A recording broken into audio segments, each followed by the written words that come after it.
Well, President Cyril Ramaphosa says the country will focus on outlining its G20 presidency priorities during the meeting of the World Economic Forum. The annual meeting kicks off today in Davos, Switzerland, and that's where we find our Finance Minister, Enoch Godongwana. In fact, he joins us live now on a whole range of questions, including South Africa's role and message there as those discussions get underway. Minister, it's good to have us, to have you in our company. Thanks very much indeed for making time for us. How is South Africa positioning itself for economic recovery in light of the myriad of global challenges we face at the moment? What kinds of strategies are being discussed there in Davos?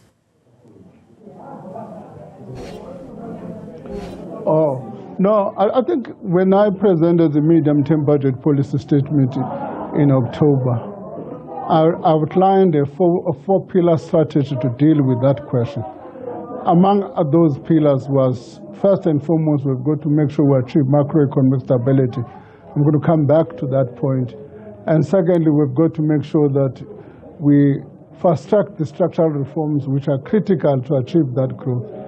And thirdly, we put the plank, the third pillar as that of infrastructure.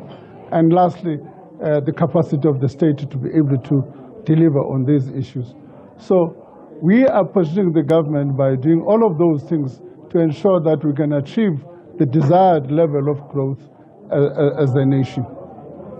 And Minister, it leads very well into my next question. The steps that the South African government is taking to improve the investment climate here at home and the message that we want to send to foreign investors to encourage them to put their money here.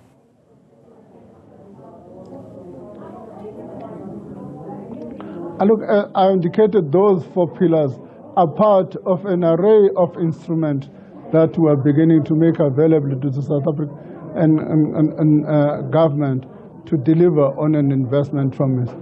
Included in those economic reforms, for instance, is the issue of making sure that we can make traveling to South Africa for e-visas through e-visas be very, easy. An example, for instance, is that the Chinese market is quite an important market, and e-visas are intended to achieve a growth on the tourism part. So we're not focusing on one sector. We've got a multi-pronged strategy of making sure that we can generate growth in all our sectors. And it's about stimulating the economy, and of course, Minister, it is about creating jobs. We saw another uptick in our joblessness numbers in the last release of those numbers. What kinds of initiatives is your department pursuing to create jobs and, of course, to sustain growth?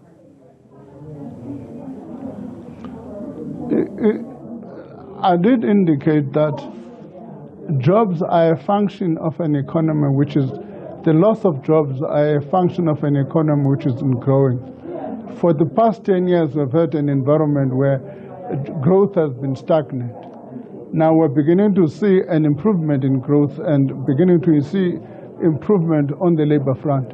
So the investment we're focusing on to stimulate demand, for instance, with the infrastructure, which is intended to stimulate demand, we want to ensure that we realize the main goal of employment creation. Minister Godongwana, can you tell us more about this delicate balance between economic recovery for South Africa and debt management? And debt management. Hello? And debt management, what Minister. You've got balance? Me. Are you able to hear us still? Yeah, no. We are traveling that delicate balance. As we indicated that debt debt service costs are a major problem because they crowd out all other investment which are critical for growth. For instance, the debt service costs are such an important factor. As a result, we're paying more debt and less money for infrastructure. So we need to make sure that we can manage the debt situation so that we should be able to realize some more revenues and more resources to fund the infrastructure. That's the delicate balance we're trying to achieve at the moment. You'll know, again, taking you back to the medium-term budget policy statement, we said in the medium-term budget statement, we want to reach the peak of the debt-to-GDP ratio by the end and by this financial year, and begin to trend downwards over the next few years. As that debt trend downwards, debt service costs are trending downwards as well, and more resources are becoming available to fund the other developmental objectives of this economy. Yeah, Minister Godongwana, infrastructure development, as you say, is incredibly important in South Africa's plans for economic growth. Are there any particular upcoming projects that perhaps you'd like to highlight with us?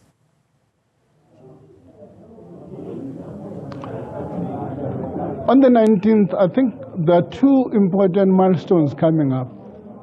On the 6th of February, the President will be delivering this State of the Nation address, in which he's going to be outlining some of the key priorities. On the 19th of February, we will be delivering the budget statement. In the budget statement, we'll be actually outlining the financial outlays which will be put into place to give effect to the infrastructure issues. Well, we look forward to speaking to you on the 19th, Minister. As we wrap up our conversation with you there in Davos in Switzerland, perhaps just a comment from you on the role you see for South Africa in international economic partnership discussions. Essentially, how can we leverage our position on the African continent? Come again? The role that South Africa can play, Minister, in international economic partnership discussions. How will we use our position on the African continent? Look, we've got a good opportunity to craft that role. At the moment, we're in a privileged position to be the president of the G20, a premier organization in terms of the capability to deliver on a number of things with the developed world. We need to position ourselves not only to advance our own interests as a nation, but to advance the interests of the African continent. A key example, for instance, which has been thrown around is the issue of the cost of capital. Stripped of all jargon is basically how to make sure that on the supply side, we can get more debt at a cheaper rate than we currently have.